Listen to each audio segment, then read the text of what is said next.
Oh wow, I didn't realize how convoluted the script for killing enemies is until I needed footage of it. Should I add an explanation about how this works? It's probably fine. It's not like there's any confusion or misconceptions about what deals fatal damage in. In Deltarune, there's a mysterious, unobtainable item called the Twisted Sword, a deadly weapon thought to only be crafted at the end of the Weird Route. It supposedly has massive amounts of power and the ability to actually kill enemies before they can even run away. Oh no.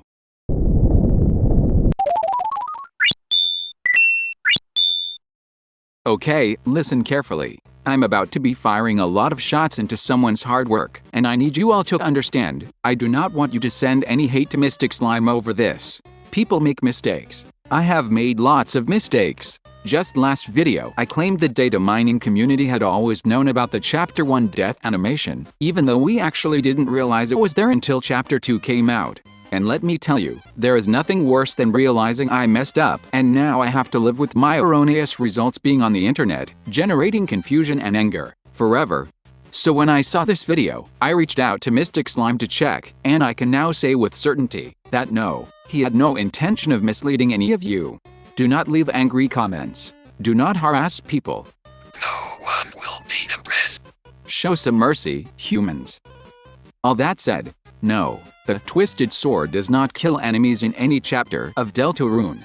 Mystic Slime was using a mod someone else made, and it seems like there was a miscommunication about how precisely that mod works. But don't take my word for it, you can test this for yourself by hopping over to the Spammed and Save editor.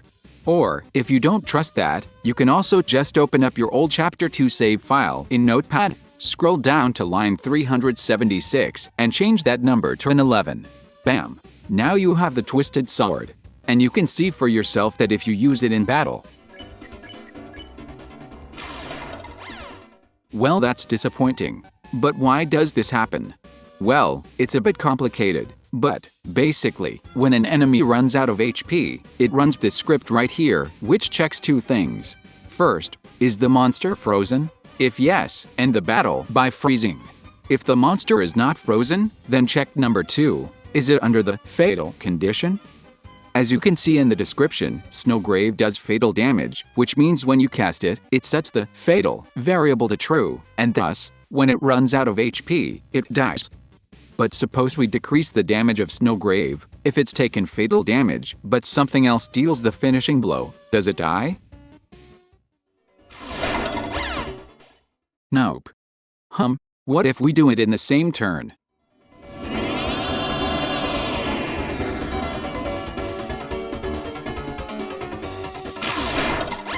Still, nope. But why? Well, seems like Toby thought of that. Because after you cast Snowgrave, the spell also runs this line here to check if the monster was killed by that attack, and if it wasn't, it switches the fatal condition back off. So why am I bothering to frame this as if it were a status effect instead of a type of damage?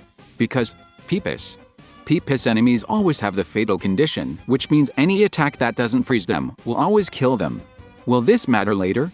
I have no idea, but I thought I'd mention it in case Toby tries to bait us into using Pacify later. Anyway, as you can see, these are the only two ways to deal fatal damage at the moment. You either have to cast Snowgrave, or you need to be fighting Peepus. But if that's the case, then how did I get that footage of me dealing a fatal hit in Chapter 1? Well, fatal wasn't a variable back then, but the death animation was, so I just kinda replaced the defeat animation with the death animation. And now, when you hit things, they die. But this only happens with mods. So why do people assume otherwise? Well, I see two reasons for this. First, this weapon is clearly only obtainable if you've started the weird route. Since said route seems to be this game's murder route, it makes sense to assume the weapon is some kind of evil murder weapon. When you show it to the other party members, they express concern and describe it as looking scary, bad, and, like a spiral, apparently. Although, it should also be noted that the Devil's Knife is also treated as evil by the other party members, even though one of the uses for it is to raise Susie's magic and therefore increase the strength of her healing. As for the Twisted Sword, although it does not have the literal game-breaking stats shown in this mod, it does have the highest attack so far, which does make it the best item for violence, even if it isn't capable of dealing lethal damage, presuming Toby doesn't patch that later. However, I would like to point out that dealing damage is not always framed as evil in the world of Deltarune. In Chapter 1, Susie saves us from the king by casting Rude Buster, and she does it again to save Noelle from these werewires. And even in Undertale, violence is still sometimes necessary to proceed, even for pacifism, so things aren't so black and white. In fact, if we look at Undertale's genocide-exclusive weapon, the real knife actually makes most enemies instantly spareable, and thus makes the pacifist run much easier, should you find a way to hack or glitch it in.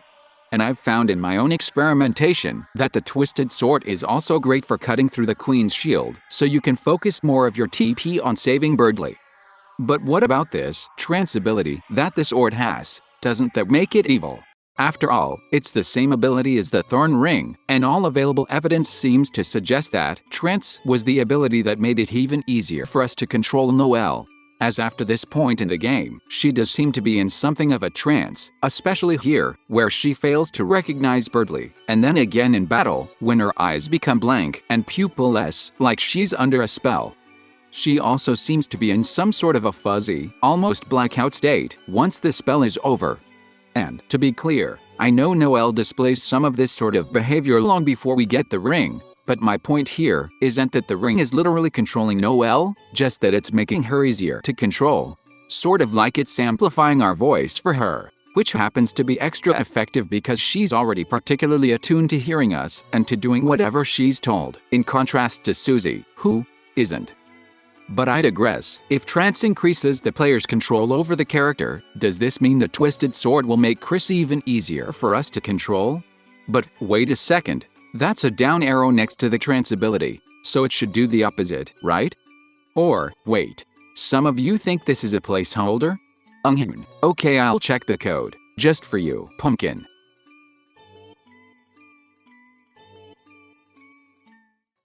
Okay, so if we look here in the weapon info script, we can see the third line from the bottom is the weapon ability icon.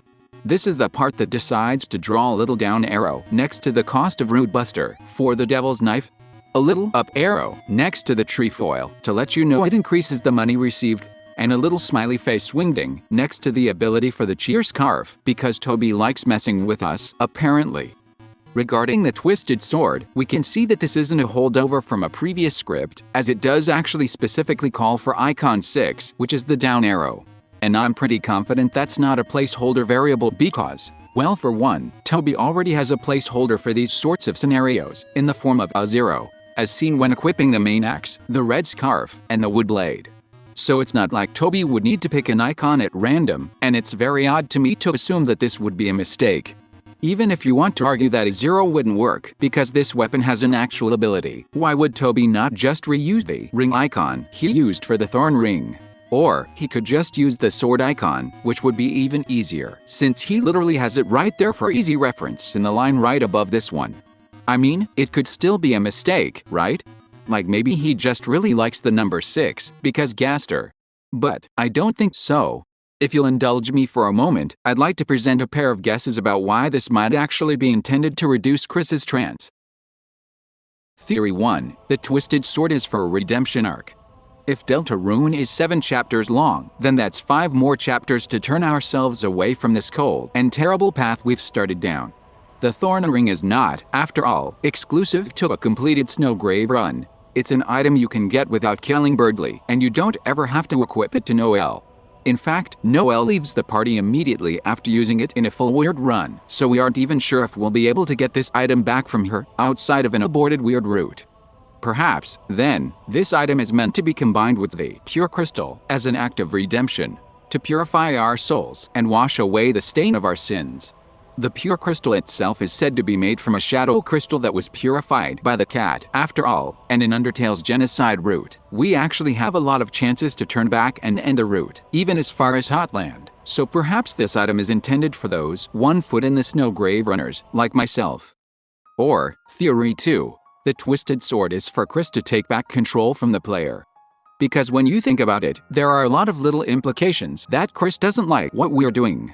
We can see it in the flavor text implying Kris and Birdley used to be friends, in the way Susie and Ralsei respond to seeing Kris's expression after Birdley is frozen. Apparently Kris appears to be in quite a bit of pain after what we just put them through, and in Kris's refusal to leave the player alone with Susie and Noelle a few minutes later, despite Ralsei's repeated prompting. And of course, there's the scene later in the hospital where Noelle talks about how Kris has been acting very differently, and although we are clearly still able to control Kris enough to dictate their speech and other basic behaviors, Susie still informs us that when it comes to their expression, Kris definitely doesn't seem to be very enthusiastic about what's happening. A sentiment which is in great contrast to Undertale's Murder Route, in which Carol was infamous for sporting a creepy smile, especially during cutscenes such as this one. If you think of the weird route as us, the players, slowly corrupting and taking control of these characters, then the Twisted Sword might be a tool for Kris to fight back, to shake off the trance that compels them to obey us and scare away enemies with powerful melee attacks, just like Susie did in Chapter 1, warning them to stay away from us before we have the time to build up enough TP and cast any more of those deadly, fatal spells. Sorry to rain on this parade, though. I have to admit it would be pretty fun to run through the whole game with the Twisted Sword. If only there were some way to patch Chapter 1 to obtain it. Too bad I'm not a coder. Ha! Ha ha. Many hours later. Okay, hold up for a second. So I was trying to figure out how to place a treasure chest here, right? So I could put the Twisted Sword in it, and I need to talk about this, because this is so weird. So normally the way treasure chests work is, they check which room you're in, and assign the item you find in the box based on that, right? So if I put a second box in this room, it will contain a second dagger, because that's what the code says belongs in this room, yes? And, remember when I did that Gonercode video, and I spoke about all these creepy messages that exist as sort of the default placeholder code cases, where the code is run outside of these expected rooms and scenarios? You're never going to believe what Toby said to be the placeholder for the treasure chests. It's the freaking white ribbon. You know, the white ribbon. The one Noelle says looks familiar. The one that's sitting right next to this sign that says, "Help, I'm lost." This is the Lost Girls ribbon. You cannot convince me otherwise. Wait, the pink ribbon is in Chapter 1 as well, but it's also unused? What? What? Oh god, this video is gonna be late, isn't it? Have I mentioned I'm not a coder? Yes? Okay, good. Now here, take this mod that I just blindly stitched together, and, okay, look me in the eye for a second, and listen closely. I tried to alter as little as possible, but I have never made a mod before in my entire life, so if this doesn't work, I'm not fixing it. Deal? Deal. Check the Patreon for downloads, or if you can't afford it, you can also just watch my Twitch stream of it in the link below. Now then, what do you think? Will the Twisted Sword twist Kris into a perfectly obedient puppet, or will it help them cut the strings? Did Toby code the white ribbon like this as yet another callback to Des, or is this purely a coincidence? Did you spot something I missed, or have a novel experience with one of the unused items unlocked in this patch? Let me know down in the comments. And until next time.